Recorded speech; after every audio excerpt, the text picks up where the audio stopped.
Nikolaj Wahl, en 2-1-sejr over Viborg efter en hektisk slutfase. Hvad siger du til kampen?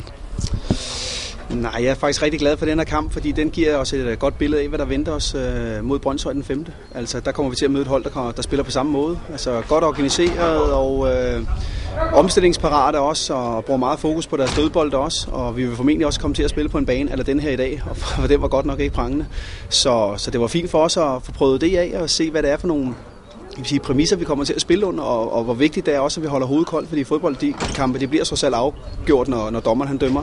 Og vi skruer også i overtiden, og det må vi også være tilfredse med. Hvad hæfter du ved positive ting i dag? Ja, men vores anden halvleg, fordi vores første halvleg, der var faktisk ikke ret mange ting, jeg kunne bruge til noget. Vores 5 offensive fik ikke lagt den energi ind i det skulle. Der var ikke den løbevillighed i det, som der skulle være. Og det fik vi ændret i halvlegen, og det er jo også det, der gør, at vi både skruer, men vi også skaber op til flere chancer også. Og også, at Viborg også ser rigtig trætte ud til sidst, fordi der har vi brugt mange kræfter på dem. Og det var vel rart at se bomberen for Bredebro score til sidst? Det er altid rart, når vores angriber scorer. Det der selvfølgelig, jeg var rigtig glad for, det er efter en dødbold igen, fordi det er rimelig simpelt på dødbold at få lavet nogle mål en gang imellem os. Det kan være lidt hårdere at score i det åbne spil, så det var jo fint, at vi fik lavet et mål der igen. Nu mangler der en træningskamp inden premieren mod Brønshøj. Hvordan synes du, vi står rustet?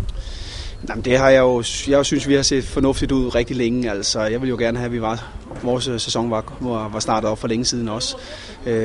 Det, der har selvfølgelig været glædeligt ved, at vi har lidt længere, et lille stykke tid nu, det er selvfølgelig i forhold til Tas og til Søren også, som der begge spiller fuld tid i dag. Og det bekommer dem jo godt, at de lige får lidt mere tid til at komme 100% i form.